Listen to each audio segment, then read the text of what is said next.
இப்போ இதை முடிச்சுட்டு கரூர் மாவட்டம் குளித்தலை தாலுகா மருதூர் கிராமத்திலிருந்து ராஜேந்திரம் மலையாளசாமி கோயில் வரைக்கும் மரக்கிளையாக வெட்டி நடலாம்னு சொல்லி நட்டுக்கிட்டு இருக்கோம். ஏற்கனவே நட்டெல்லாம் கலந்துருக்கு.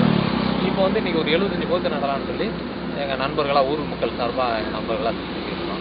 மரக்கன்று வைக்கிறதோட இது மாதிரி கிளை வைக்கிறது நல்ல பலனை கொடுக்கும். ஆடு மாடு கிடைக்காது. உடனே உங்களுக்கு ஒரு 3 வருஷத்தில் மரமாயிரும்.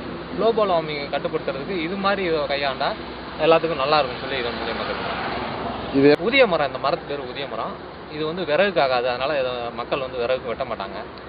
ஆக்சிஜன் நிறையா கொடுக்கும், நிறையா நிழல் கொடுக்கும், தலை கொடுக்கும். மண் வளம், நீர் வளம், நில வளம் எல்லாத்துக்குமே மரம் தான் ஆதாரம். அதனால் இது மாதிரி மரக்கிளையாக வச்சு நடணும்னு சொல்லி தொண்டு நிறுவனத்தையும் அரசையும் இது மூலியமாக கேட்டுக்கிறோம். இன்றைக்கி 75 மரம் நட்டுருக்கோம். 75 மரத்தில் ஒரு 50 மரமாச்சும் அடுத்த வருஷம் காப்பாற்றிடுவோங்கிற நம்பிக்கை. எந்த இதுவும் பண்ணல, இவ்வளோ பெருசாக ஆயிடுச்சு. அதனால தான் இந்த கிளையை தேர்ந்தெடுத்து வைக்கிறோம்.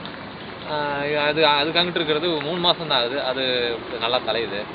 மற்ற செடி வைக்கிறதோட இது எங்களுக்கு ரொம்ப பெஸ்ட்டாக இருக்குது. எங்களுக்கு சிரமம் கொஞ்சம் குறையுது. எங்கள் வீட்டில் என்ன விசேஷம், பர்த்டே எதாக இருந்தாலும் நண்பர்கள் பிறந்த நாளைக்கு கூட இது மாதிரி மரம் வச்சுருவாங்க. நான் சின்ன பையன்லேருந்து வைக்கிறாங்க. அங்கே ஒரு ஃபாரஸ்ட்டில் ஒரு 60 பெருசாக